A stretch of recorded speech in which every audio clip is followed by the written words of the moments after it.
Olha, a educação profissional e tecnológica, a famosa EPT, é uma peça-chave para o futuro do Brasil. Não tem como a gente discutir desenvolvimento sem falar dela. Mas para que ela realmente funcione, existe um desafio gigante e super complexo por trás. Como a gente organiza isso? Quem dá as cartas? A governança, ou seja, a forma como tudo é gerenciado, é o coração de todo o sistema. E aí a gente chega na pergunta que está no centro de tudo, né? A responsabilidade de guiar a formação profissional no país. Ela deveria ficar concentrada lá em Brasília, com o governo federal, ou cada estado deveria ter liberdade para tocar o barco do seu jeito?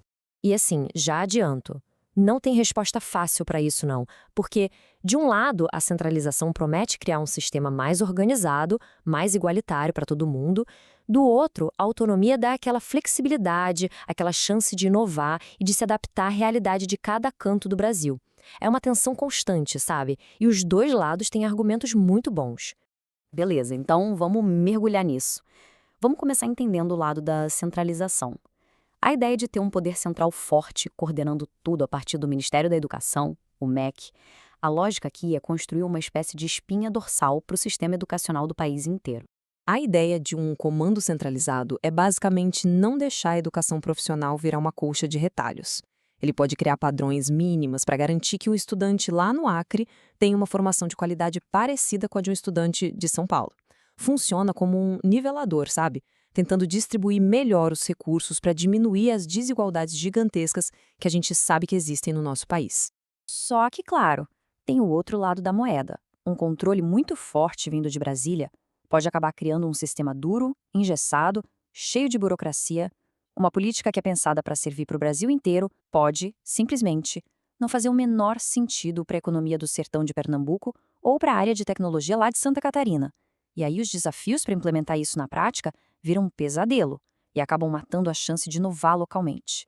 Agora, vamos virar a chave e olhar para o outro lado desse debate. A defesa de que os estados e até os municípios tenham mais poder para tomar as próprias decisões. Pensa bem, quem entende melhor das necessidades do mercado de trabalho de um lugar do que quem está lá, no dia a dia?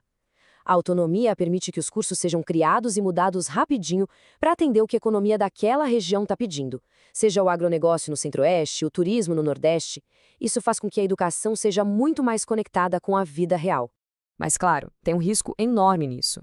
Se cada um fizer o que quer, sem nenhuma coordenação nacional, a tendência é que as desigualdades fiquem ainda maiores.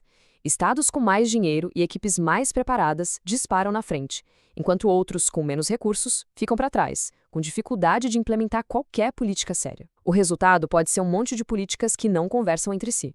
E o que acontece quando essas duas forças, centralização e autonomia, ficam batendo de frente sem se articularem direito? O resultado não é um equilíbrio, não. É um problema estrutural muito sério. O nome que se dá para esse problema é fragmentação. Imagina assim, um monte de políticas, programas e escolas, todas com ótimas intenções, mas que não se falam.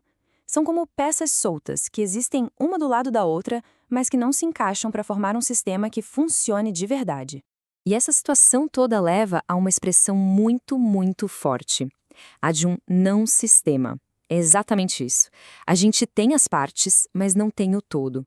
É como ter um monte de jogador bom em campo, mas sem um time, sem uma tática, cada um correndo para um lado. E na vida real, no dia a dia, o que isso significa? Significa que o desafio de implementar as coisas se torna gigantesco. A gente vê dinheiro público sendo usado de forma pouco eficiente. Estudantes que não conseguem aproveitar crédito se mudam de instituição. E uma dificuldade imensa de saber se o investimento está dando resultado. Fica tudo diluído. Então, se centralizar demais é ruim e dar autonomia total também tem seus problemas, qual é a saída? A proposta é justamente superar essa falsa escolha entre uma coisa ou outra e pensar num novo jeito de governar. E aqui está o pulo do gato. A questão não é se o MEC deve se meter mais ou menos. O foco tem que mudar da quantidade para a qualidade da atuação dele. É preciso repensar completamente qual é o papel do Ministério da Educação nesse jogo. E a proposta é uma mudança total de mentalidade, sabe? É deixar para trás a ideia de um MEC que funciona como um centro de comando, que dita as regras de cima para baixo, e passar para um MEC que seja um orquestrador, alguém que harmonize os diferentes instrumentos, os estados, as escolas, as empresas, para que todo mundo toque a mesma música, na mesma sintonia. E como seria esse MEC orquestrador? Bom, a atuação dele se basearia em 3 pilares. Primeiro, dar uma direção estratégica, uma visão de futuro clara para todo mundo. Segundo, usar o dinheiro e os programas para incentivar as melhores ideias e não para obrigar todo mundo a seguir um modelo só. E terceiro, que talvez seja o mais importante, construir as pontes que hoje não existem para integrar o sistema de verdade. E isso nos leva à grande lição disso tudo. A qualidade da educação que chega lá na ponta, na sala de aula para o estudante, não depende só de um bom professor ou de um laboratório equipado. Antes de tudo, ela é um reflexo direto do modelo de gestão, da governança que organiza o sistema. Uma boa governança é o que cria o terreno fértil para a qualidade aparecer. No fim das contas, a reflexão que fica é essa. Com todos os esforços e o dinheiro investido na educação profissional e tecnológica no Brasil, a gente está só empilhando mais e mais peças soltas? Ou estamos, finalmente, construindo um sistema de verdade? Um sistema integrado, coerente e que pode transformar o futuro do país? A resposta para essa pergunta vai definir a vida de milhões de brasileiros.